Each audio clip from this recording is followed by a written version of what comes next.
Là, si tu danses cette valse, je ferai en sorte que mon fils t'épouse, annonça Fernando Navarro III avec un rictus assez fort pour que l'élite sociale de Manhattan l'entende.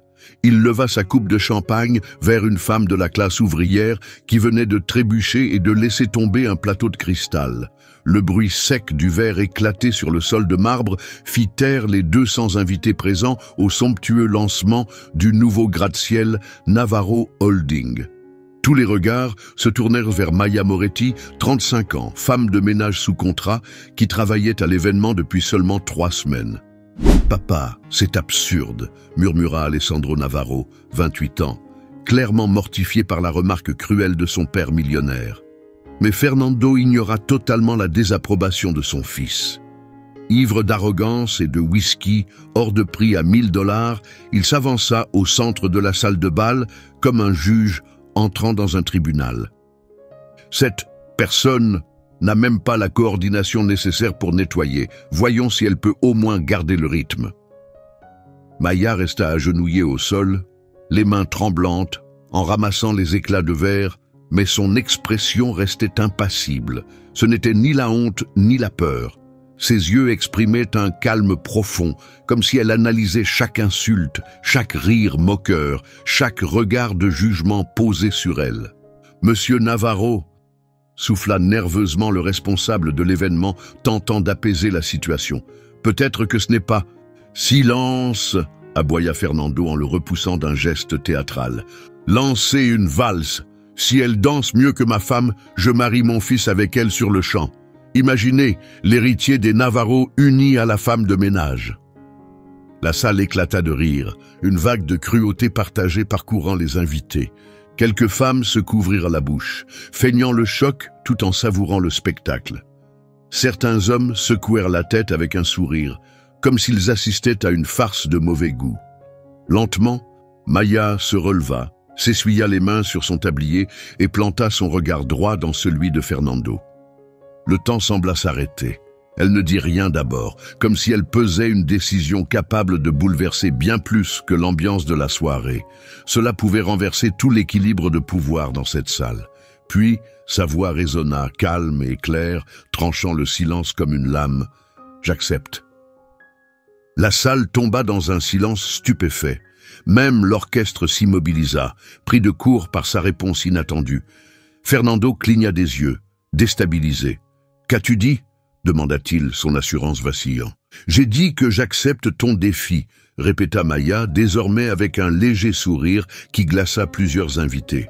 « Mais quand j'aurai surpassé ta femme, tu tiendras ta parole, même si tu croyais que ce n'était qu'une plaisanterie. » Les rires éclatèrent de nouveau, plus forts encore, comme si l'assemblée pensait assister à une humiliation mémorable.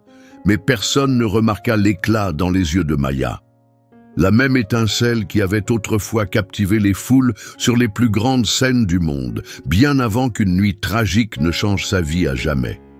Si cette histoire de préjugés et de rebondissements inattendus a éveillé votre curiosité, abonnez-vous à la chaîne, car ce qui va se dérouler dans cette salle de bal prouvera que sous-estimer quelqu'un peut être l'erreur la plus coûteuse que l'on puisse commettre. Alors que la tension montait, Julia Navarro, l'épouse de Fernando, une professeure de danse de salon de 50 ans, respectée dans la haute société new-yorkaise, s'avança avec un sourire cruel.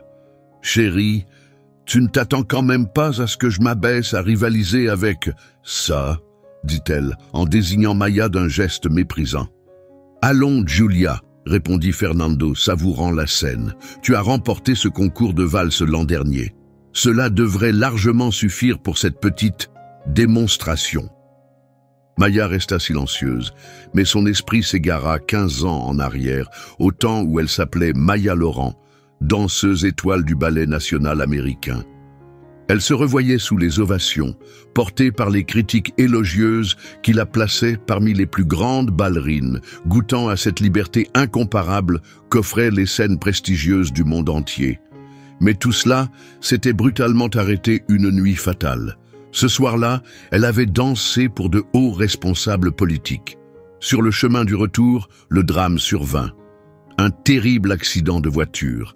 3 mois de coma. À son réveil, la réalité frappa comme un coup de massue. Ses jambes ne seraient plus jamais les mêmes. Les médecins avaient été formels. Marcher peut-être, mais danser professionnellement?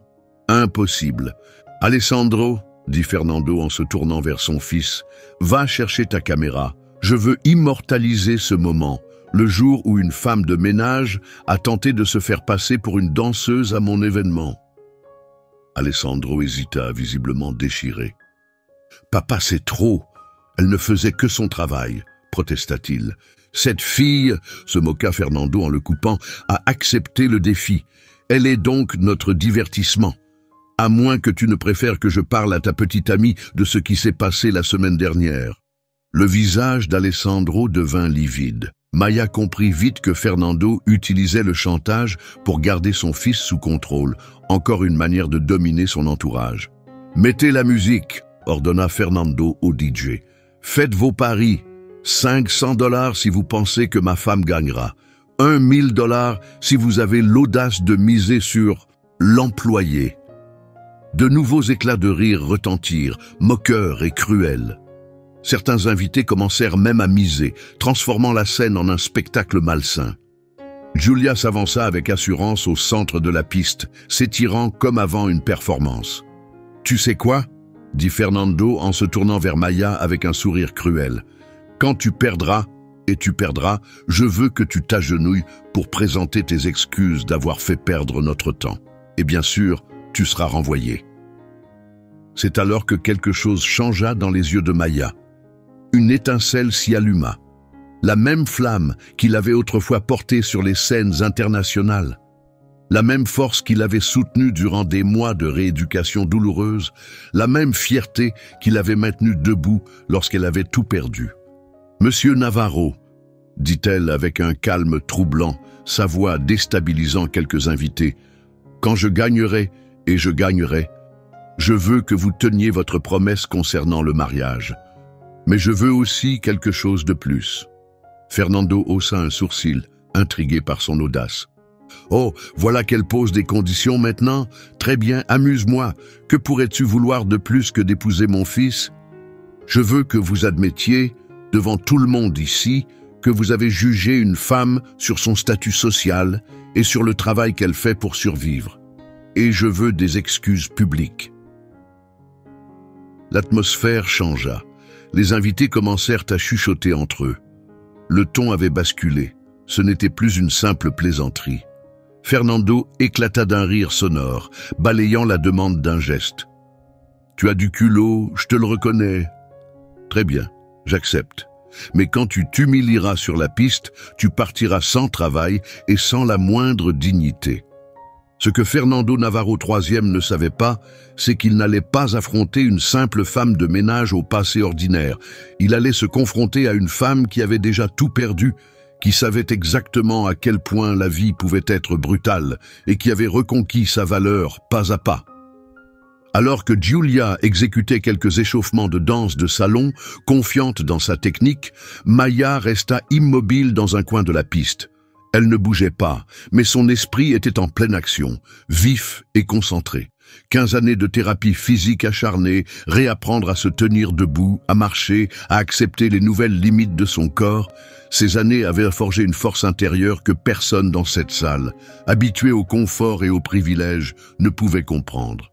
« Regarde-la » murmura une invitée à son amie. « Elle n'a probablement pas dansé depuis des années, c'est cruel. » Pendant ce temps, Fernando paradait comme un prédateur satisfait, collectant les paris et ajoutant à l'humiliation. 500 $ disent qu'elle ne terminera même pas la chanson sans trébucher, lança-t-il en levant son verre avec un sourire suffisant. 1000 $ à celui qui parie qu'elle s'enfuira avant la fin, cria Fernando, déclenchant une nouvelle vague de rire cruel. Mais alors que les invités riaient, Maya remarqua quelque chose que Fernando ne voyait pas. Son fils Alessandro ne riait pas.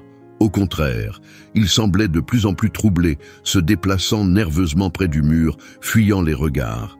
C'est à ce moment-là que Maya reconnut quelque chose de familier sur son visage. Elle l'avait déjà vu.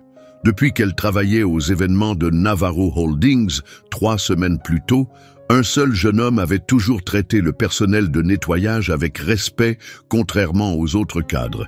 C'était Alessandro. « Mademoiselle », murmura une voix grave à ses côtés. Maya se tourna et vit un homme d'une 60aine d'années, vêtu de l'uniforme discret de la sécurité du bâtiment. « Je m'appelle Antonio, chef de la sécurité », dit-il à voix basse. « Je travaille ici depuis 20 ans. » Il s'approcha, feignant d'ajuster sa radio. « Je vous ai déjà vu danser, » confia-t-il, juste assez fort pour qu'elle l'entende. « Il y a 15 ans, au Théâtre National. Maya Laurent, danseuse étoile, j'étais chargé de la sécurité là-bas aussi. » Le cœur de Maya s'accéléra. Quelqu'un l'avait reconnue. Après toutes ces années à cacher son identité, à travailler discrètement pour survivre, quelqu'un venait enfin de voir qui elle était vraiment. « Je croyais que vous étiez morte dans cet accident », continua Antonio, la voix mêlée d'admiration et de tristesse. « Les médias disaient que vous ne marcheriez plus jamais. » « Les médias ont dit beaucoup de choses, » répondit Maya d'une voix calme mais ferme. « Tout n'était pas vrai. » Antonio acquiesça lentement. « Ce qui vous est arrivé à l'époque n'était pas juste. Et ce qui se passe maintenant, » ajouta-t-il en jetant un regard vers Fernando, toujours hilar, « ne l'est pas non plus. » À cet instant, quelque chose bascula en elle. Maya fit un choix qu'elle avait évité pendant 15 ans, non seulement celui de danser à nouveau, mais aussi celui de révéler son vrai visage et de reprendre sa voix. « Antonio, dit-elle doucement, j'ai besoin d'un service. Après ma danse, quoi qu'il arrive, je veux que vous enregistriez tout ce qui suivra, surtout la réaction des gens. » Il parut surpris, mais acquiesça. « Pourquoi ?» demanda-t-il. Maya sourit pour la première fois de la soirée. Parce que certains ont besoin qu'on leur rappelle que juger quelqu'un sur son apparence peut leur coûter bien plus qu'ils ne l'imaginent. Pendant ce temps, Fernando choisit de pousser l'humiliation encore plus loin. « Vous savez quoi ?» cria-t-il à la foule. « Rendons ça amusant. Si elle termine la chanson sans trébucher ni s'arrêter, je lui donne 1000 $. Mais si elle échoue, et elle échouera, je veux qu'elle nettoie toute cette salle à genoux devant nous tous. » La salle réagit par un mélange de rires et de murmures gênés. Quelques invités commencèrent à se sentir mal à l'aise, comprenant que la situation franchissait une limite. Mais personne n'osa défier Fernando Navarro III. « Papa !» tenta Alessandro une fois de plus, « c'est trop. »« Tais-toi, Alessandro !» répliqua sèchement Fernando, « tu es trop faible. C'est exactement pour ça que tu dois apprendre comment fonctionne vraiment le monde. Il y a un ordre naturel, et les gens comme elle doivent se souvenir de leur place. » C'est alors que Maya commença à bouger, pas pour se placer sur la piste, mais pour s'étirer. Ses gestes étaient si subtils que la plupart ne les remarquèrent pas, sauf Antonio. C'étaient les mêmes étirements précis qu'elle faisait avant chaque représentation au Théâtre National. « Mon Dieu !» murmura Antonio pour lui-même, « elle va vraiment le faire. » Sentant l'atmosphère basculer, Julia Navarro décida qu'il était temps de ramener l'attention sur elle. « Lancez la musique », ordonna-t-elle. « Finissons-en avec ces absurdités. » Le DJ, visiblement mal à l'aise, lança une valse classique. Julia commença à danser seule, avec une exécution fluide mais sans inspiration. Ses mouvements reflétaient un entraînement coûteux, mais dépourvu d'âme. Sa technique, bien que soignée, révélait la différence entre le passe-temps d'une mondaine et l'art véritable d'une artiste. Malgré tout, la foule applaudit poliment. Dans leur univers, elle représentait ce qui était considéré comme respectable, riche, blanche, éduquée dans les cercles d'élite. « Bravo, ma chérie !» lança Fernando en applaudissant avec exagération. « Accueillons maintenant notre invité spécial. » Maya avança lentement vers le centre de la piste. Chaque pas était mesuré, assuré, et portait une force tranquille qui troubla plus d'un spectateur. Ce n'était pas l'attitude d'une femme brisée ou honteuse. « Quelle chanson voulez-vous » demanda le DJ, plus par politesse que par intérêt. « La même » répondit simplement Maya. « Depuis le début. » Fernando éclata de rire. « Elle veut recommencer ?»« Très bien. Relancez la chanson. Voyons combien de temps elle tiendra avant de s'enfuir. » Ce que personne ne savait, c'est que Maya avait choisi cette musique intentionnellement. C'était une valse qu'elle avait interprétée des dizaines de fois, inscrite dans sa mémoire musculaire. Plus encore, c'était le morceau d'une de ses dernières représentations avant l'accident. Une soirée qui s'était terminée par 5 minutes d'ovation, debout au Théâtre National. Les critiques l'avaient qualifiée de transcendantale, l'une des performances les plus puissantes jamais vues dans la danse américaine. Alors que la musique se préparait à commencer, Maya ferma les yeux, se laissant transporter 15 ans en arrière. Elle se souvenait de la sensation de glisser sur scène, chaque note s'accordant parfaitement à son corps, et de la certitude profonde que la danse était sa raison d'être. À l'époque, les médecins avaient déclaré sa carrière terminée. Les médias l'avaient confirmé aussitôt. Et pendant des années, elle y avait cru. Jusqu'au jour où, lentement et douloureusement, elle avait commencé non seulement à reconstruire son corps, mais aussi son lien avec la danse. Elle n'était jamais revenue sous les projecteurs, elle n'avait jamais tenté de retour, mais elle n'avait jamais cessé de danser. Dans la solitude de ses jours les plus sombres, elle dansait en secret. Et maintenant, dans cette salle remplie de jugement et d'orgueil, quelque chose d'extraordinaire allait se produire. Quand la musique débuta, sa posture changea, gracieuse, précise, suscitant des regards intrigués de certains musiciens. Ils percevaient quelque chose d'inhabituel, bien au-delà d'une simple prestation mondaine. Personne dans cette salle n'aurait pu imaginer que ces premières mesures marqueraient non seulement le retour d'une icône disparue, mais aussi l'effondrement d'un certain ordre social.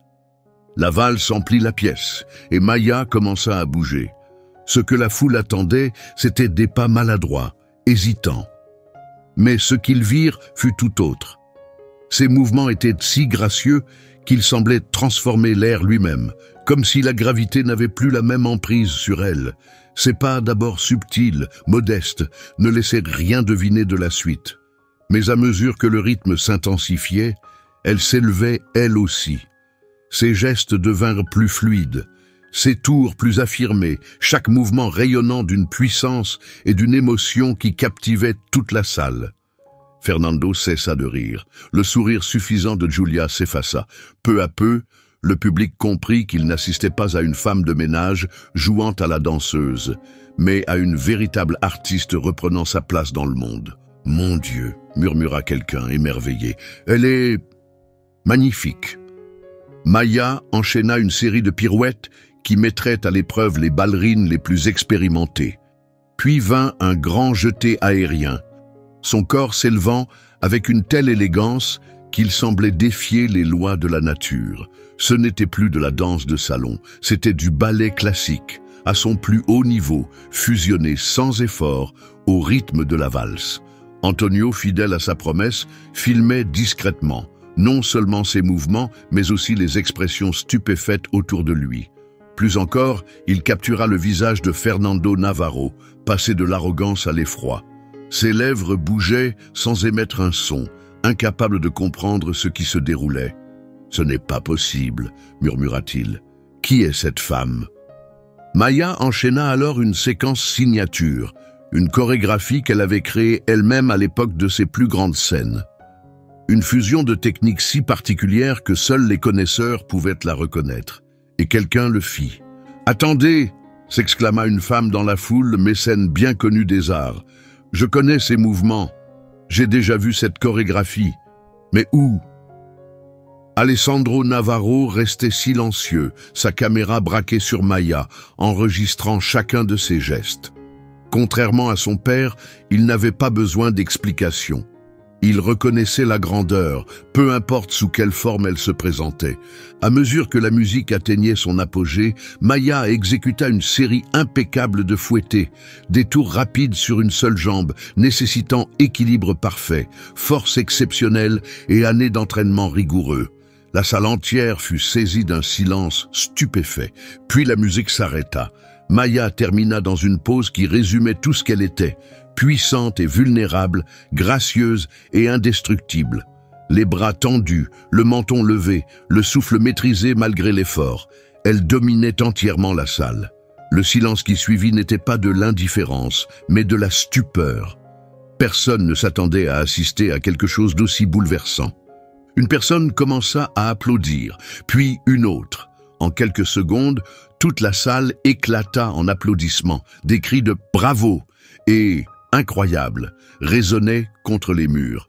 C'était une ovation debout, comme on en voit rarement, pleine d'incrédulité et d'admiration. Fernando Navarro paraissait livide, son visage vidé de toute couleur. Il comprit à cet instant l'ampleur de son erreur. Il avait ridiculisé une femme qu'il jugeait inférieure, et elle l'avait réduit au silence par son éclat devant les personnes les plus influentes de la ville. Alors Antonio s'avança, son téléphone toujours en train d'enregistrer, et déclara d'une voix assez forte pour être entendue de tous: « Mesdames et messieurs, permettez-moi de vous présenter Maya Laurent, ancienne danseuse étoile principale du Ballet national américain. » Le nom frappa la foule comme un coup de tonnerre. Des exclamations parcoururent la salle. Certains clignèrent des yeux, incrédules, d'autres laissèrent échapper un cri de stupeur. Maya Laurent était une légende. Sa disparition après l'accident de voiture avait été l'un des drames les plus commentés du monde de la danse. « C'est impossible », dit Julia bouleversée. « Maya Laurent est morte, ou, au minimum, elle n'a jamais dansé à nouveau. » Maya fit un pas en avant et, pour la première fois depuis sa performance, parla avec une assurance sereine. Visiblement, les rumeurs de ma mort étaient largement exagérées. La foule éclata de rire. Sincère cette fois, mais Fernando Navarro ne rit pas. Il resta figé, horrifié, alors que les conséquences de ses actes s'abattaient sur lui comme un poids écrasant. Il avait humilié, rabaissé et provoqué l'une des artistes les plus douées de l'histoire américaine, et le tout avait été filmé. « Monsieur Navarro », ajouta Antonio en brandissant son enregistrement, « vous avez dit que si elle dansait mieux que votre femme, elle épouserait votre fils. » « Je pense que chacun ici peut admettre, » déclara Maya fermement, « que les conditions ont été plus que remplies. » Alessandro, pleinement conscient de la tournure que prenait la situation, s'avança vers elle. « Mademoiselle Laurent, dit-il avec sincérité, je tiens à présenter des excuses publiques au nom de mon père. Ce qui s'est passé ce soir est inacceptable. » « Alessandro, tais-toi » hurla Fernando, perdant enfin le masque qu'il avait gardé toute la soirée. « Tu ne t'excuseras pas, surtout pas auprès d'elle. » C'est alors que Maya révéla toute l'étendue de son plan. « Monsieur Navarro, dit-elle calmement, il semble que nous ayons un mariage à finaliser. Après tout, un homme de votre stature doit forcément être quelqu'un qui tient sa parole, n'est-ce pas ? » La salle se figea. Tous savaient que ce moment dépassait la danse ou le spectacle. Il s'agissait de bien plus. « Tu es folle si tu crois que je vais me plier à une plaisanterie d'ivrogne » gronda Fernando, de plus en plus désespéré. « Mais ce n'était pas une plaisanterie » répondit Maya avec un sourire froid. « Antonio, pourriez-vous lancer l'enregistrement » Antonio leva son téléphone et appuya sur l'écran. La voix de Fernando emplit la salle, claire, indiscutable, lançant le défi, augmentant les enjeux et promettant le mariage si elle gagnait.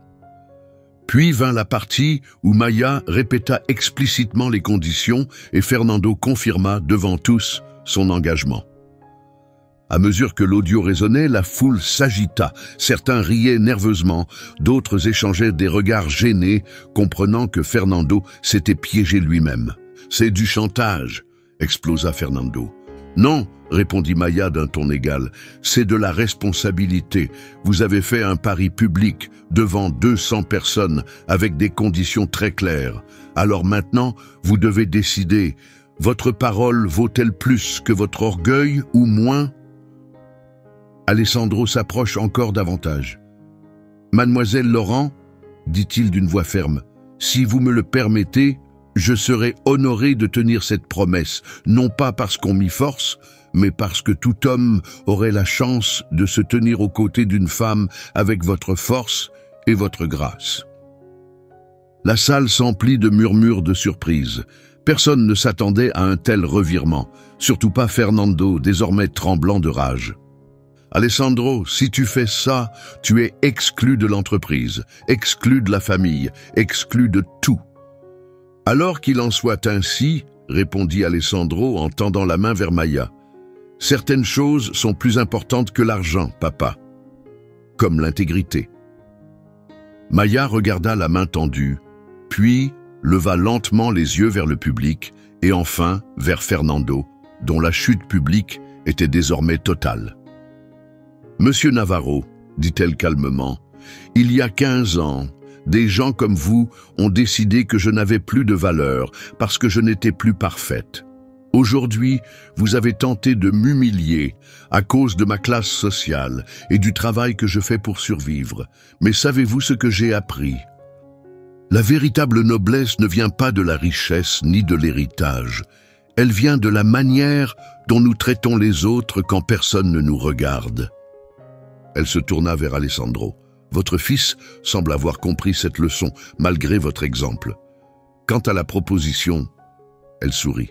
J'accepterai un dîner avec lui. Mais le mariage, c'est un choix qui se fait entre deux personnes, fondé sur l'amour et le respect, pas sur un jeu humiliant. » Les applaudissements reprirent, plus fort encore. Cette fois, il n'était pas seulement pour sa danse, mais pour sa force, sa sagesse et sa dignité tranquille. Fernando, vaincu et couvert de honte, marmonna qu'il laisserait ses avocats s'en occuper et quitta la salle furieux, suivi de près par une Giulia humiliée. Antonio arrêta l'enregistrement et s'approcha de Maya. « Quand cela arrivera sur Internet, ça va exploser, » dit-il avec un sourire complice. Et tandis que l'élite de Manhattan tentait d'assimiler la leçon inoubliable qu'elle venait de recevoir sur les préjugés, l'humilité et la différence entre la classe sociale et la vraie classe, une question resta en suspens. Comment Fernando Navarro, dont tout l'empire reposait sur sa réputation, allait-il gérer le fait que son arrogance ait été exposée de manière aussi spectaculaire et que cette humiliation ne resterait pas confinée à cette salle de bal? En quelques heures, la vidéo d'Antonio devint virale. Un millionnaire humilie publiquement une ballerine légendaire, fut le titre qui grimpa en tête des tendances mondiales. La séquence accumula des millions de vues et déclencha une vague d'indignation. Le lendemain matin, Fernando Navarro III se réveilla dans le chaos. Son entreprise avait perdu des contrats d'une valeur de 3 millions de dollars en une seule nuit. Ses partenaires convoquèrent une réunion d'urgence. Sa femme s'enferma dans leur chambre, refusant de se montrer. « Papa » dit Alessandro en le retrouvant dans son bureau, entouré de journaux aux titres accablants. « Le conseil a voté. Tu as 1 heure pour démissionner ou être écarté. » Fernando fixa son fils, voyant non pas de la rébellion, mais une force tranquille. « C'est toi qui as fait ça, » murmura-t-il. « Tu m'as trahi. » « Non, » répondit Alessandro, « tu t'es trahi toi-même le jour où tu as cru que ton ego comptait plus que ton humanité. » Pendant ce temps, la vie de Maya changea du tout au tout. Elle reçut une avalanche d'opportunités. 3 compagnies de ballet internationales l'invitèrent à chorégraphier pour leur scène principale. Le Lincoln Center lui proposa un événement solo, Hollywood l'appela, intéressé à raconter son histoire sur grand écran. Mais l'invitation qui la toucha le plus ne venait d'aucune grande institution. Elle venait des enfants de l'école communautaire locale, où elle avait donné des cours de danse avant de travailler pour Navarro Holdings. Ils avaient rassemblé tout ce qu'ils pouvaient, seulement 23 $, pour offrir à Maya une modeste bourse et l'inciter à revenir enseigner. Les larmes aux yeux, elle sourit et répondit « J'accepte, mais à une condition.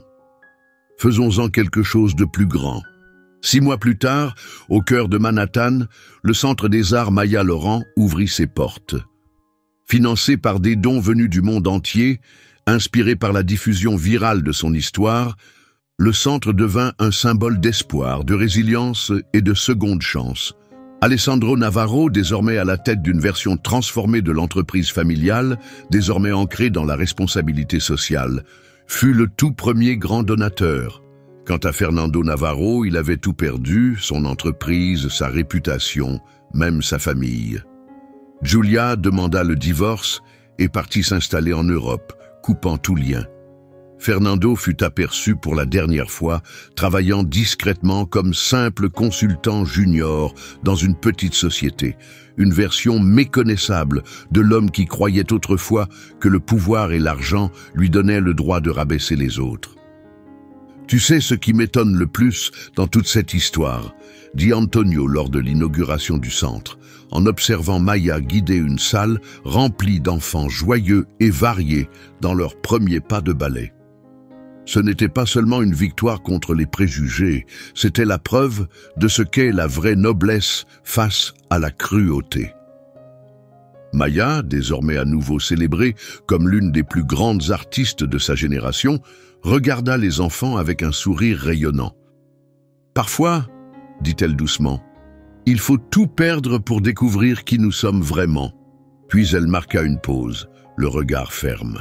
« Et parfois, certains doivent tout perdre pour comprendre qui ils n'auraient jamais dû devenir. » À ce moment-là, Alessandro apparut à ses côtés, tenant un petit bouquet de fleurs cueillies dans le jardin qu'il avait lui-même planté autour du centre. « Prête pour le dîner ?»